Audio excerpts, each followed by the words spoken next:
സത്യഭാമയുടെ വീടിന്റെ ആധാരമാണല്ലോ.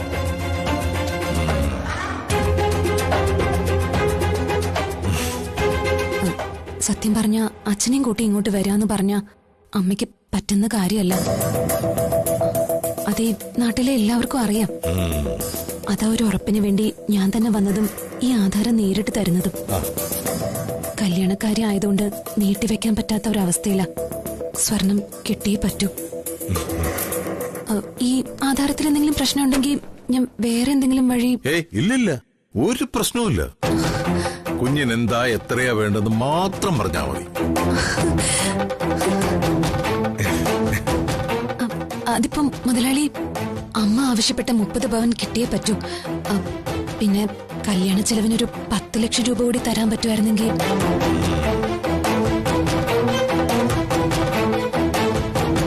സത്യഭാമയുടെ വീടിന്റെ ആധാരമല്ലേ കയ്യിൽ. 30 അല്ല 300 പവൻ കൊടുത്താലും കച്ചവടം നഷ്ടമല്ല. ഒന്നും പറഞ്ഞില്ല. ശാരദാമ്മ ചോദിച്ച 30 പവൻ തരാൻ എനിക്കൊരു വിസമ്മതവും ഇല്ല. അതിന്റെയൊക്കെ മോഡലും ഡിസൈനും ഒക്കെ ആയിട്ട് എങ്ങനെയാ ഏതൊക്കെയാണെന്ന് ചോദിച്ചോണ്ട് ജ്വല്ലറിയിൽ നിന്നൊരു ജോലിക്കാരൻ വിളിച്ചോളൂ. അപ്പൊ അതങ്ങ് പറഞ്ഞാ മതി. പിന്നെ ആ 10 ലക്ഷം കുഞ്ഞിന് ഭാഗ്യമുണ്ടെന്നേ ഞാൻ പറയും. MG റോഡിലൊരു പ്ലോട്ട് നോക്കി അതിന് അഡ്വാൻസ് കൊടുക്കാൻ ഇറങ്ങിയതാ ഞാൻ. ഏതായാലും ഇനിയിപ്പം ആദ്യം ഇക്കാര്യം തന്നെ നടക്കട്ടെ.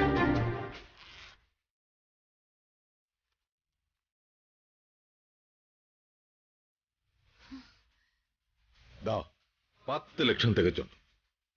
കുട്ടിക്ക് കൊണ്ടുപോ. ഗോപാലേട്ടാ, അന്നത്തെ ആ ആക്സിഡന്റിന് ശേഷം നിങ്ങൾക്ക് ചില മാറ്റങ്ങൾ ഉണ്ടെന്ന് എനിക്കും ബാലചന്ദ്രനും ബലമായ സംശയമുണ്ട്. കാതിൽ കടന്ന കമ്മൽ ഊരിക്കൊടുത്തും ഞരമ്പിലെ ചോര ഊറ്റിക്കൊടുത്തും ജീവൻ രക്ഷിച്ചതല്ലേ ആദ്യ ഭാര്യയും മകളും.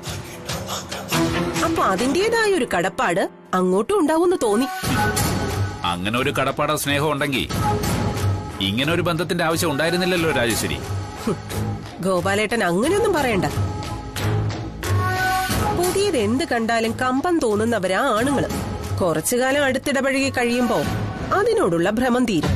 പിന്നെ പുതിയതിന്റെ പിന്നാലെയോ പഴയതിന്റെ പിന്നാലെയോ ഒക്കെ പോയിന്നിരിക്കും. മൊത്ത ആണുങ്ങളുടെ കാര്യമൊന്നും എനിക്കറിയില്ല.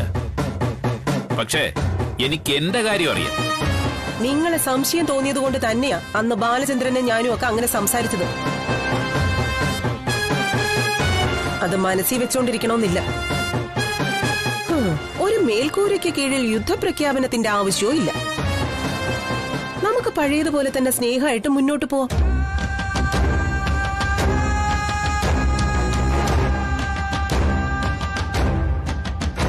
സ്വത്തൊന്നും ഇപ്പൊ എന്റെ പേരിൽ എഴുതി വെക്കണമെന്നില്ല. പക്ഷേ ഒരു കാര്യത്തിൽ എനിക്ക് ഉറപ്പ് കിട്ടിയേ പറ്റൂ ഗോപാലേട്ട. ശാരദയും മക്കളുമായി പ്രത്യക്ഷമായോ പരോക്ഷമായോ യാതൊരുവിധ ബന്ധവും പാടില്ല ഗോപാലേട്ടന്. ഞാനത് എത്ര വട്ടം ആണയിട്ട് പറഞ്ഞു രാജേശ്വരി. ഇനി എന്താ നിന്റെ തലയെ കൈവച്ച് സത്യം ചെയ്യണം? അയ്യോ, അങ്ങനത്തെ സാഹസമൊന്നും ചെയ്തു കളയല്ലേ. തല എനിക്ക് പിന്നെയും വേണ്ടതാ.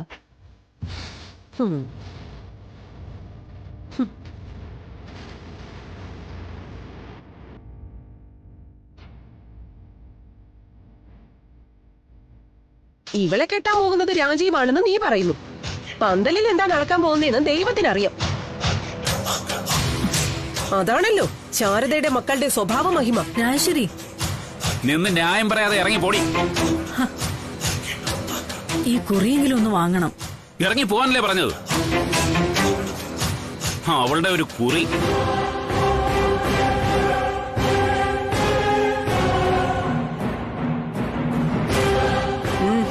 ഇങ്ങത്താ നോക്കട്ടെ.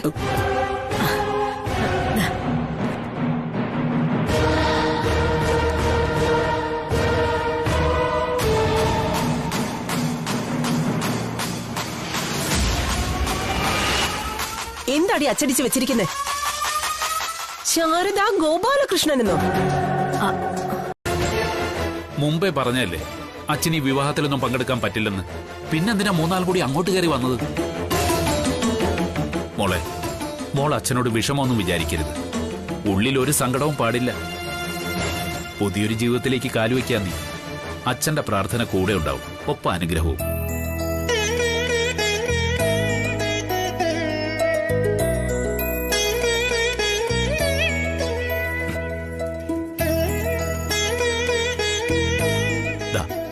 ഇതേ ഉള്ളു തരാനിപ്പോ അച്ഛന്റെ കയ്യില്.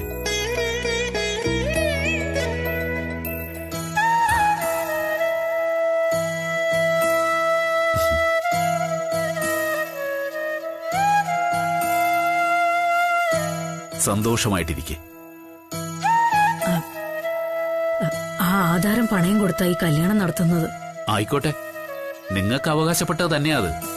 പക്ഷെ പരസ്യമായി അതൊന്നും പറയാനോ പ്രകടിപ്പിക്കാനോ എനിക്ക് പറ്റില്ല. രാജേശ്വരി അറിയാതെ ഞാൻ ഇങ്ങോട്ട്. മനസ്സിലാവുന്നുണ്ട്. കല്യാണത്തിന് പറഞ്ഞില്ലേ ശാരദേ, വരണമെന്ന് ആഗ്രഹമുണ്ട്. പക്ഷെ ആളായി വന്ന് നിൽക്കാൻ പറ്റില്ല. എന്റെ അവസ്ഥ നീ മനസ്സിലാക്കണം. പോട്ടെ, ചിലപ്പോ രാജേശ്വരിയോ ബാലേന്ദ്രനോ അന്വേഷിച്ചു വന്നെന്നിരിക്കും. നിങ്ങൾ ഇവിടെ കാണുമെന്നൊരു ഊഹം വെച്ചാ ഇങ്ങോട്ട് വന്നത്. കണ്ടു. ഇനി പോണം. എല്ലാം നന്നായിരിക്കട്ടെ.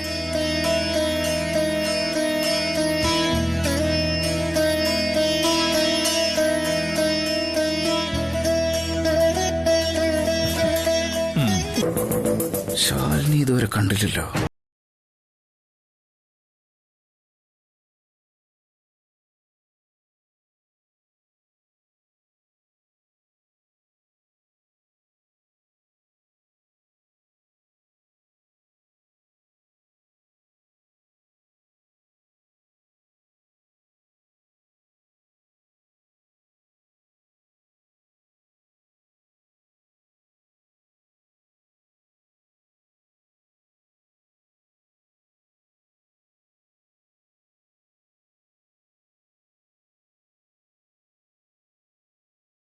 ഒരു ചിട്ടയുണ്ട്, അതൊന്ന് പറഞ്ഞു കൊടുത്തേക്കണം. അതൊക്കെ ഈ സുസ്മിതയെ കണ്ടു പഠിക്ക്. എവിടെ പോയാലും പറഞ്ഞിട്ടേ പോകൂ. പറഞ്ഞ സമയത്ത് തന്നെ തിരിച്ചെത്തുകയും ചെയ്യും. അതൊക്കെയാണ് കുടുംബത്തിൽ പിറന്ന പെണ്ണുങ്ങളുടെ ലക്ഷണം. ശാലിനി അല്പം താമസിച്ചാലും ചെയ്തിട്ട് വരുന്നത് നല്ല കാര്യം തന്നെ ആയിരിക്കും അമ്മേ. അത് കലക്കി.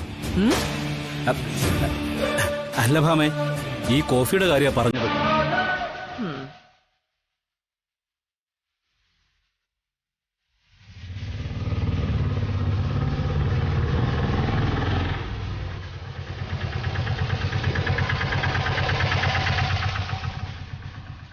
അല്ല, സാധാരണ നീ ഉണ്ടാക്കുന്ന കോഫി അല്ലല്ലോ ഇത്. എന്താ, നല്ല കോഫി ഉണ്ടാക്കാനുള്ള ടിപ്സ് എല്ലാം പറഞ്ഞു തന്നോ ശാലിനി? രാഘവേട്ട, ഈയിടെയായിട്ട് രാഘവേട്ടന് കുറച്ച് കൂടുന്നുണ്ട് കേട്ടോ.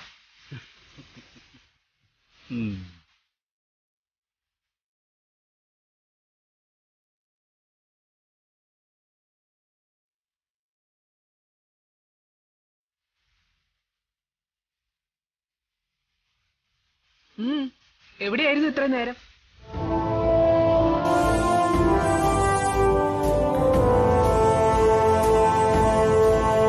ഓ, ജാമ്യത്തിന് അമ്മയും കൊണ്ട് വന്നിരിക്കുക അല്ലേ?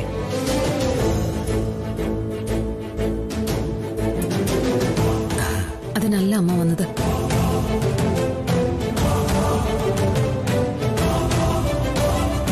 നമസ്കാരം. ആ മുഖം കണ്ടില്ലേ? ഇങ്ങോട്ട് വരുമ്പോ നനഞ്ഞ പൂച്ചക്കുഞ്ഞിനെ പോലെ ഇരിക്കും. ഇവിടുന്ന് ഇറങ്ങുമ്പോ ഈ വീടിന്റെ അടിവേര് തന്നെ ഇളക്കും. എന്തെങ്കിലും പ്രശ്നം ഉണ്ടാക്കുകയും ചെയ്യും. ഈ പഴയ കാര്യങ്ങളൊക്കെ എന്തിനാണ് അമ്മ വീണ്ടും കുത്തിയിളക്കുന്നേ? ആന്റി, പഴയതൊന്നും ചെയ്യേണ്ടെന്ന എന്റെ അഭിപ്രായം. നോക്കണം ശാരദേ, നിങ്ങൾ ഇവിടെ വന്നപ്പോഴെല്ലാം ഇവൾക്ക് ദ്രോഹം ചെയ്തിട്ടുള്ളത്. എന്നിട്ടും അതെല്ലാം ക്ഷമിക്കാനുള്ള അവളുടെ ആ മനസ്സ്, അത് കണ്ടു പഠിക്കണം. എന്താണാവോ കാര്യം? പിന്നെ നോക്ക് ശാരദേ, നിങ്ങളുടെ മകളുടെ കഴുത്തിൽ അബദ്ധത്തിൽ ഒരു താലി കെട്ടിയെന്ന് കരുതി ഇവൻ സത്യഭാമയുടെ മകനല്ലാതാവില്ല. നിങ്ങളുടെ വീട്ടിലെ പന്തല് പണിക്കും പാത്രം മോറാനും ഒന്നും ഇവനെ പ്രതീക്ഷിക്കണ്ട.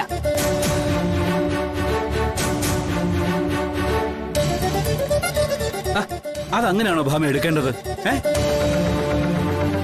വിഷ്ണുവിന്റെ കല്യാണം വന്നപ്പോ അത്ര രസത്തിലല്ലാതിരുന്നിട്ടും നീ എന്തിനാ അർജുന്റെ വീട്ടിൽ പോയി ക്ഷണിച്ചത്?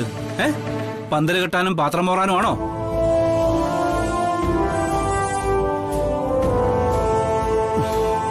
എന്തു പറഞ്ഞാലും ആ വീട്ടിലെ ആദ്യത്തെ മരുമകൻ വിഷ്ണുവാ.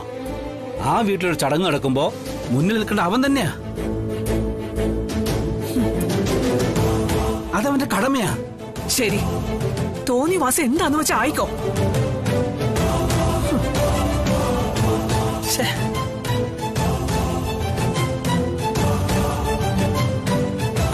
പിന്നെ അതൊന്നും കാര്യാക്കണ്ട. ഡാ, നീ ഇവരോട് കൂടെ ഇറങ്ങാൻ നോക്ക്. ഇയാളെ ഈ വീൽ ചെയറോടെ എടുത്ത് കിണറ്റിലിട്ടാലോ? ഓ, ഞാനതങ്ങ് മറന്നുപോയി. ഇന്ന് രാത്രി ഉറങ്ങാൻ പറ്റത്തില്ലല്ലോ അല്ലേ? അതെന്താ? പഴയൊരു പാട്ടുണ്ട്. 7 സുന്ദര രാത്രികൾ, സുന്ദര രാത്രികൾ എന്നൊക്കെ പറഞ്ഞ്.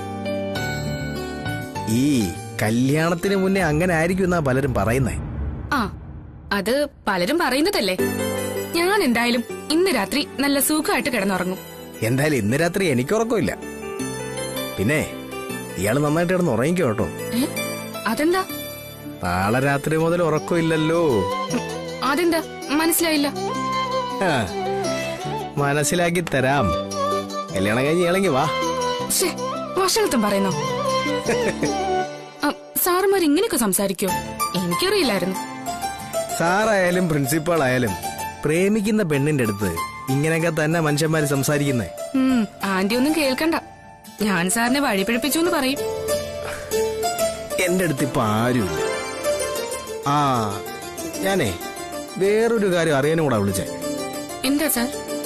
നമ്മുടെ വിവാഹത്തിന് സ്ത്രീധനമായിട്ട് അമ്മ നിങ്ങളോട് സ്വർണ്ണം എന്തെങ്കിലും ആവശ്യപ്പെട്ടിരുന്നോ?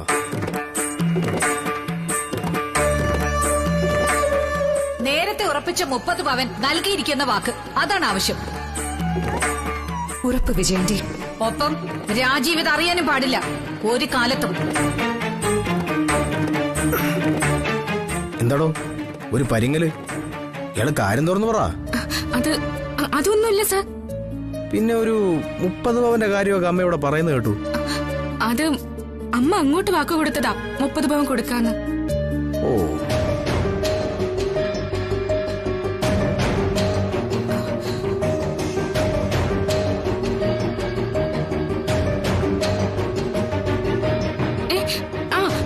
കല്യാണത്തിന്റെ സമയത്തിന് തന്നെ നീ എത്തിക്കണേടി. അപ്പൊ ഞാൻ വെക്കാം.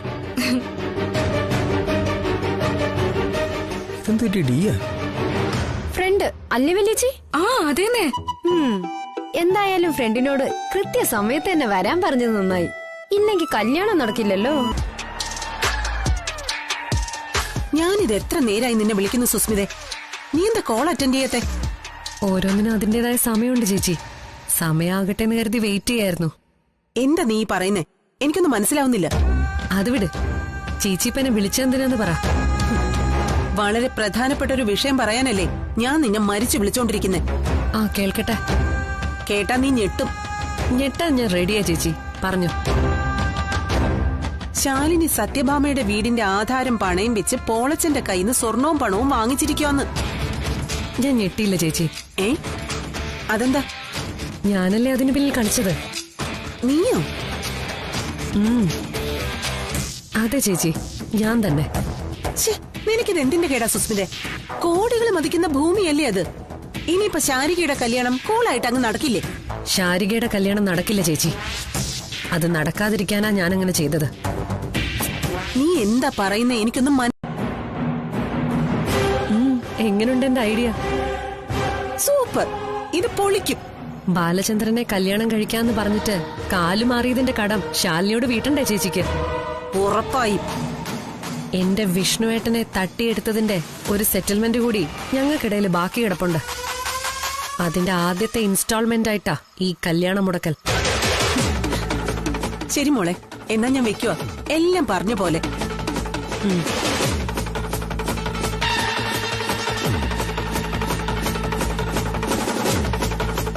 തുടങ്ങിയിട്ടേ ഉള്ളൂ. എല്ലാം കൂടെ താങ്ങത്തില്ല ശാലിനി.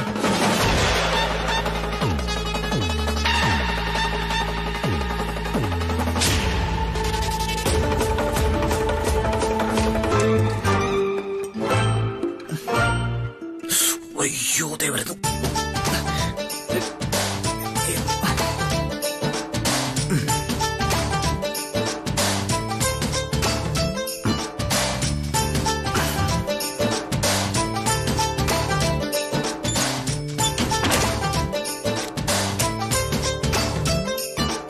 ഭയങ്കരമായിട്ട് ക്ഷമ കെട്ടതുപോലെ ഉണ്ടല്ലോ. ആര് പറഞ്ഞ? അങ്ങനെയൊന്നുമില്ല. ആരും പറഞ്ഞതല്ല, മുഖം കണ്ടപ്പോ അങ്ങനെ തോന്നി. ഏയ്, എനിക്കൊരു കുഴപ്പമില്ല. അതെ, എന്താ പരിപാടി? എന്ത് പരിപാടി? കിടക്കണം. എന്നാ കിടന്നു. ഹലോ ഹലോ ഹലോ, അവിടെയല്ല, ഇവിടെ. ഇവിടെയാ? ആ, ഇവിടെ തന്നെ. വീട് മാറിയെന്ന് കരുതി പതിവിലൊന്നും ഒരു മാറ്റമില്ല. കിടല. ഒന്ന് നിന്ന്. ഇതിപ്പോ ആരാന്റെ പന്തലിൽ എന്റെ കെട്ട് കണ്ടോന്ന് പറഞ്ഞതുപോലെയായി. ജീവിതത്തിൽ ദേഹം അനങ്ങി ഒരു ജോലിയും ചെയ്യാത്തയാളാ മറ്റുള്ളവരെ ശാസിക്കുന്നത്. അതെ, ഞാൻ സൂപ്പർവൈസറാ. സൂപ്പർവൈസർ ജോലി ചെയ്യാറില്ല, ജോലി ചെയ്യിപ്പിക്കാറുള്ളൂ. അങ്ങനെ ഇന്ത്യൻ ഭരണഘടനയിൽ എഴുതി വെച്ചിട്ടുണ്ടോ? അതെ, ഇന്ത്യൻ ഭരണ. വരൂ വരൂ, ചായ കുടിച്ചോളൂ കേട്ടോ. അവിടെ. അതെ, ഇന്ത്യൻ ഭരണഘടനയിൽ എഴുതി വെച്ച കാര്യങ്ങൾ മാത്രമല്ലോ നമ്മൾ ഇവിടെ ചെയ്യുന്നത്. ആണോ? മറ്റു മനുഷ്യന്മാരെ കണ്ണൂട്ടി പേടിപ്പിക്കുന്ന ഭരണഘടനയിൽ എഴുതി വെച്ചിട്ടില്ലല്ലോ. എന്നിട്ട് ഇയാളുടെ ഉണ്ട കണ്ണു വെച്ചിട്ട് എപ്പോഴും എന്നെ തുറച്ചു നോക്കി പേടിപ്പിക്കണ്ടല്ലോ. അയ്യോ, ആ ചേർന്ന് മാറ്റിയിടൂ. അങ്ങോട്ട് ഇങ്ങോട്ടല്ല. അയ്യോ, ആ ചേർ കിടക്കുന്ന കണ്ടില്ലേ? എടോ, ഇതിന്റെ ബാക്കി ഞാൻ കൊണ്ടുവരണ. ഇത് കണ്ടില്ലേ, ഫില്ല് ചെയ്ത് കിടക്കണം. ഇയാളിങ്ങനെ പുതുപുത്തൻ തമാശ പറഞ്ഞ് ചിരിപ്പിക്കല്ലേ. ഇവിടെ നിന്ന് ഓവർ ആക്ടിങ് കാണിച്ച് ചണമാക്കരുത്. എന്റെ ഭർത്താവായതുകൊണ്ട് എനിക്കാ നാണക്കേട്. ഓക്കെ, ശാലി പോയിട്ട് പന്തലൊരുക്കൂ. എടാ, നിങ്ങൾ പെണ്ണിനെ റെഡിയാക്കണം, അല്ല പന്തല്. കൺഫ്യൂഷൻ ആക്കാൻ. അതാർക്കാ ഇപ്പൊ സത്യഭാമയുടെ വീടിന്റെ ആധാരം മോഷ്ടിക്കാൻ മാത്രം ഇത്ര ധൈര്യം? ശാലിനിക്ക്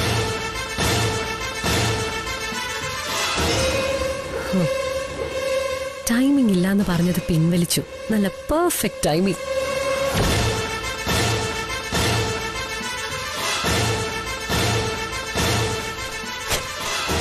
എന്താ രാജേശ്വരി പറഞ്ഞത്? സാറിന്റെ സംശയത്തിനുള്ള മറുപടിയാ ഞാൻ പറഞ്ഞത്. ഈ വീടിന്റെ ആധാരം മോഷ്ടിക്കാൻ ധൈര്യമുള്ളത് ആർക്കാണെന്ന്.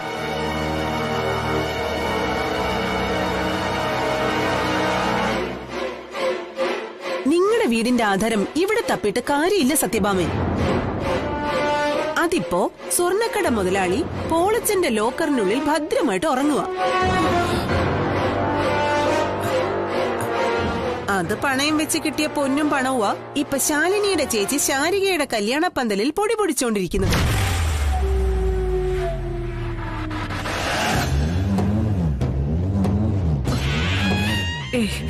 അതിനുള്ള ധൈര്യമൊന്നും ശാലിനിക്കില്ല രാജേശ്വരി. പ്രസവിച്ച് പാലൂട്ടി വളർത്തി വലുതാക്കിയ മോനെ രാജ്യരാമാന നിങ്ങളുടെ മൂക്കിൻ തുമ്പത്തു നിന്ന് അടിച്ചോണ്ട് പോയവൾക്കാണോ സത്യമേ ഒരു ആധാരം മോഷ്ടിക്കാൻ പ്രയാസം?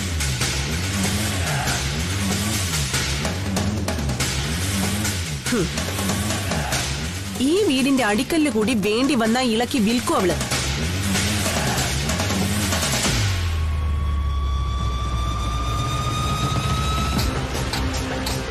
ധൈര്യം ചില്ലറയൊന്നും അല്ല. സത്യഭാമയോ പോളച്ച? പറഞ്ഞോ സത്യാമേ.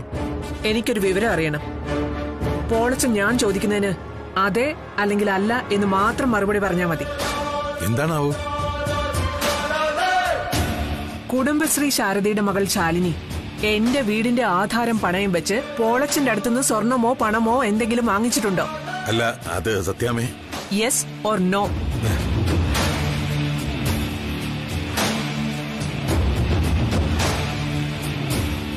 വാങ്ങിച്ചിട്ടുണ്ട് സത്യാമേ.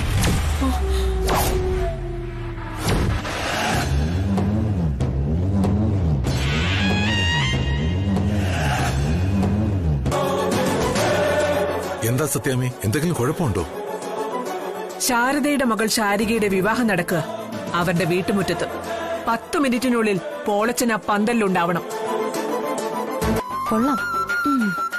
ഇത് കഴിഞ്ഞ അടുത്ത പണിയിട്ട് പോയി നോക്കടാ. പായസം അത് ഞാൻ നിനക്ക് തരാം. ആള് ജിമ്മാണെന്ന് തോന്നുന്നു. നീ അവിടെ പോയിട്ട് ആ കാര്യങ്ങളൊക്കെ നോക്ക്.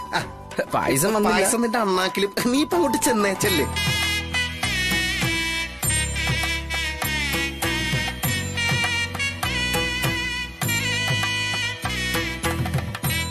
അതെ, ഞാൻ കാപ്പി കൊടുക്കുന്നിടത്തോടൊന്ന് പോയി നോക്കിയിട്ട് വരാം. ചേച്ചി അതിന് തന്നെ. രാജി എല്ലാരും കാപ്പുടിച്ചോ നോക്കണേ. നോക്കാം. എന്തൊക്കെയായി? ശാലിനി, പന്തല്ല കാര്യങ്ങൾ എന്തായെന്നൊന്നും ചെന്ന് നോക്ക്. ഞാനെന്തിനാ? അവിടെ സൂപ്പർവൈസർ സാർ ഉണ്ടല്ലോ. ഓ, ഈ പെണ്ണിന്റെ ഒരു കാര്യം.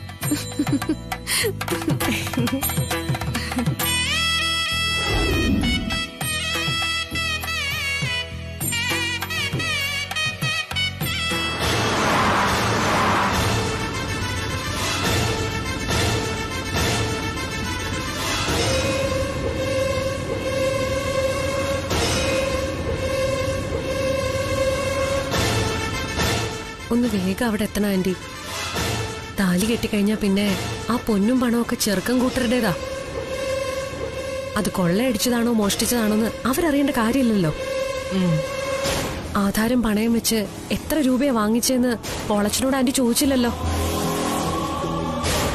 ശാലിനി ആയതുകൊണ്ട് ആ സ്വർണ്ണക്കട തന്നെ എഴുതി വാങ്ങിക്കാനും മതി. അപ്പൊ ഒരു സ്കോപ്പ് ഉണ്ടെന്ന് ചുരുക്കം. ചെല്ലു, കല്യാണം കഴിച്ച് അയാളുടെ വീട്ടിലേക്ക് ചെന്ന് കയറി കൊടുക്ക. നിനക്കൊക്കെ താങ്ങാൻ പറ്റിയ ബെസ്റ്റ് വീടാ. ഞാൻ വിളിച്ചോളാം. ആ ശരി. അവരെന്താ വരാത്തത്? ആശാനെ, ചെറിയൊരു പ്രശ്നമുണ്ട്. എന്ത് പ്രശ്നോടാ? പറ. സുഖമുള്ള പ്രശ്നമാണ്. അങ്ങോട്ട് നോക്ക്, 2 കിളികള്. മൂടുപോയി. ആകാശത്തല്ല ആശാനെ, വീട്ടുവരാന്തയില്. എന്ത്? അങ്ങോട്ട് നോക്ക്. ഇത് വിതയ്ക്കും കൊയ്യൊക്കെ ചെയ്യുന്ന കിളികളാ. ചെലപ്പോ ആശാനെ കുത്തി പറക്കാനും മതി. കുറെ നേരമായി ലൈൻ വലിക്കാൻ തുടങ്ങിയിട്ട്. അതും ഡബിൾ ലൈൻ. എവിടെ? നോക്ക്.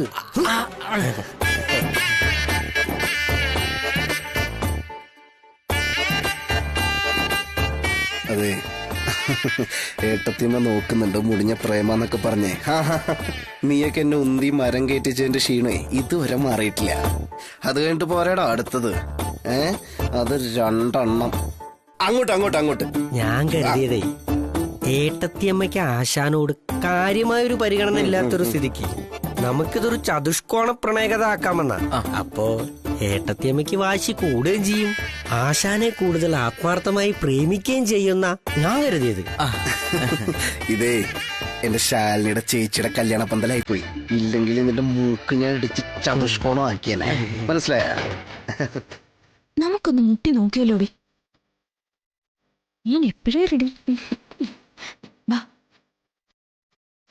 ഹലോ, കൊറേ നേരമല്ലോ നിന്ന് വെള്ളം ഇറക്കുന്നു. തിങ്ങാനും കുടിക്കാനൊക്കെ ഉള്ളതേ അകത്തുണ്ട. അങ്ങോട്ട് ചെല്ലും. ഇവൾക്ക് ഇതെന്തിന്റെ സുഖേടാ? അസൂയ കണ്ടാലും മതി.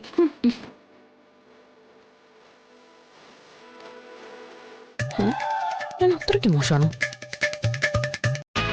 ശാലിനിമോളെ, അമ്മ വിളിക്കുന്നു.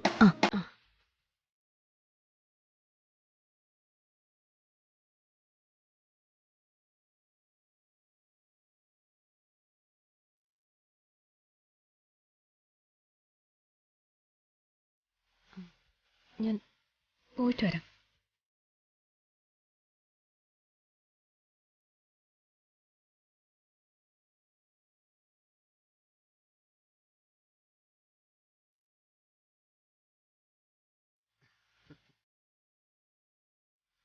ആദ്യം ഇഡലി ചമ്മന്തി.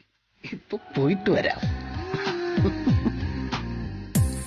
ശാരികയുടെ കല്യാണത്തോടെ എല്ലാം കലങ്ങി തെളിയാണല്ലോ ദൈവമേ.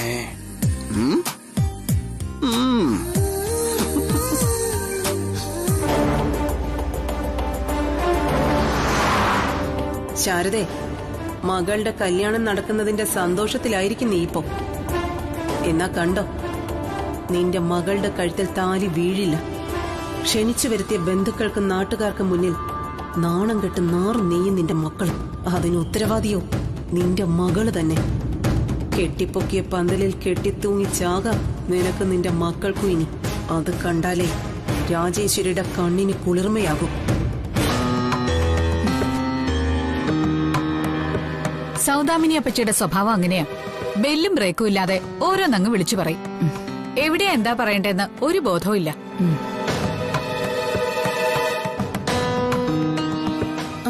അമ്മ അന്വേഷിച്ചോ?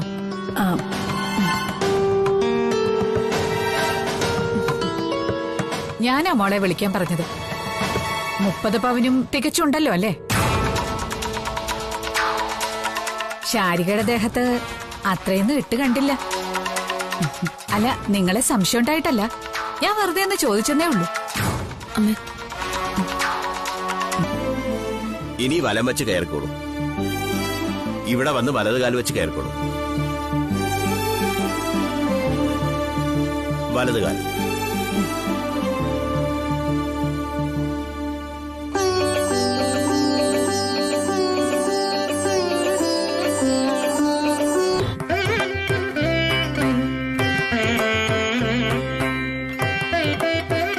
ഇനി വധുവിനെ വിളിക്കാം.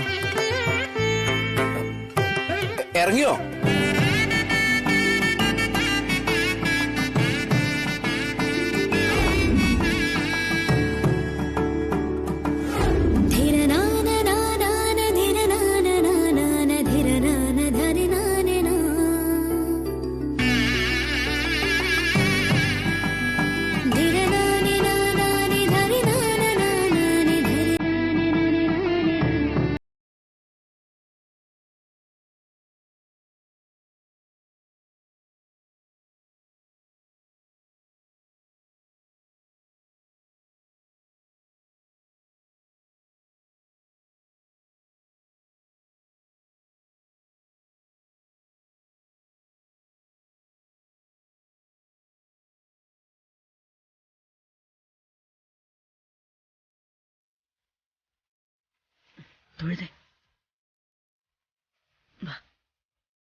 വാസ്തവത്തിൽ തന്റെ വീടിന്റെ ആധാരം മോഷ്ടിക്കപ്പെട്ടു എന്ന് സത്യഭാമ ഇപ്പൊ മാത്രമേ അറിഞ്ഞിട്ടുള്ളൂ.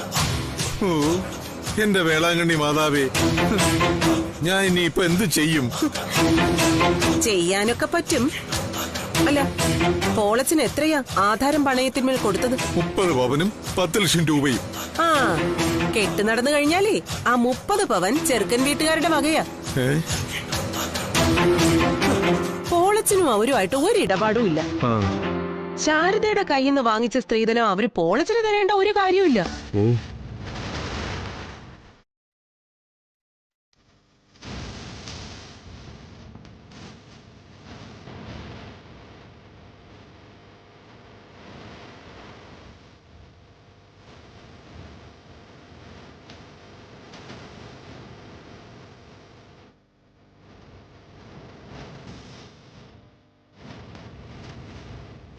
നിർത്ത്.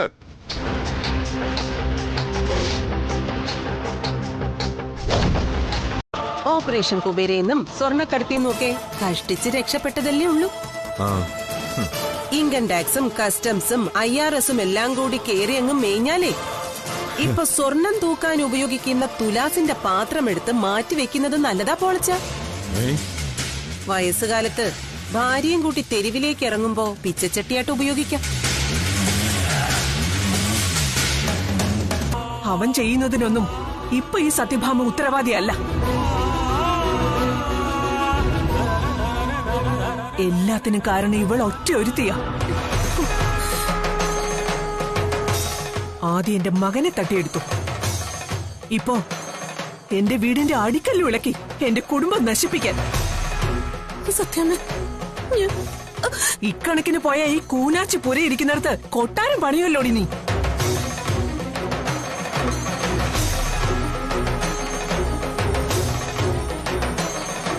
എന്റെ രാഘവേട്ടനെ വീൽ ചെയറിലിരുത്തി ഞങ്ങളെ അങ്ങ് തെരുവിലിറക്കാനായിരുന്നു നിന്റെ ഉദ്ദേശമല്ലേ?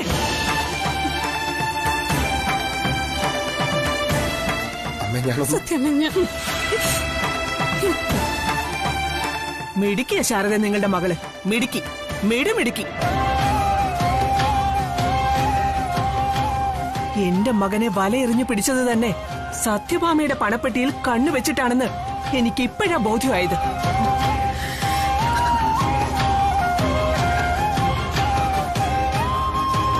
പക്ഷേ സത്യഭാമ ആരാണെന്ന് ഇതുവരെ മനസ്സിലാക്കിയിട്ടില്ല നീയൊന്നും.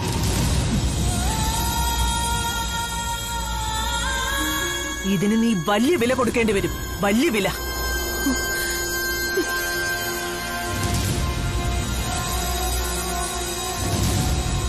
ഇതിലെന്തോ കുഴപ്പമുണ്ട് സത്യാമ്മേ.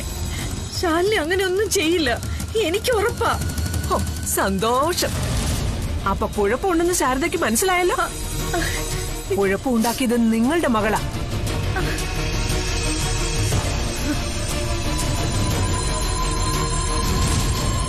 അതിനുള്ള പരിഹാരവും ഇവള് തന്നെ കാണണം.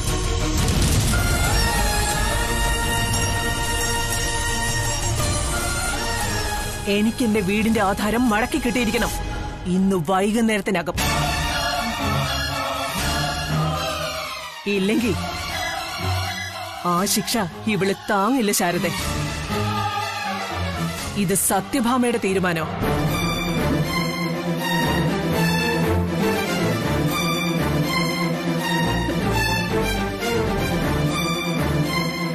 ഞാൻ എന്റെ കുഞ്ഞിന്റെ കൈ കൊണ്ടു കൊടുത്തത് ഈ വീടിന്റെ ആധാരം തന്നെയാ. പക്ഷെ ഇപ്പൊ നിങ്ങളൊക്കെ പറഞ്ഞത് പ്രകാരം പണയത്തിലിരിക്കുന്നത് സത്യാമ്മയുടെ വീടിന്റെ ആധാരവും. അങ്ങനെയാണെങ്കിൽ കല്യാണം നടത്തുന്നതിനുള്ള 30 പവനും 10 ലക്ഷം രൂപയും ഇപ്പൊ കള്ളി പൊളിഞ്ഞില്ലേ ഭാമാൻഡി? ഈ വീടിന്റെ ആധാരം എന്ന് പറഞ്ഞ് ശാലിനി ഒരു കഥ കെട്ടിച്ചമച്ചതാ. അങ്ങനെ ഒരു സാധനമേ ഇല്ല.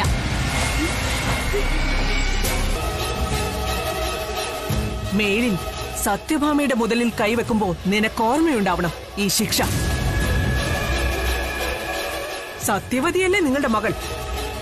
ഈ അഗ്നി പരീക്ഷ ജയിച്ചു വരാൻ പറയും, എന്നിട്ട് മതി ബാക്കി കാര്യങ്ങൾ. അപ്പോ 6 മണി.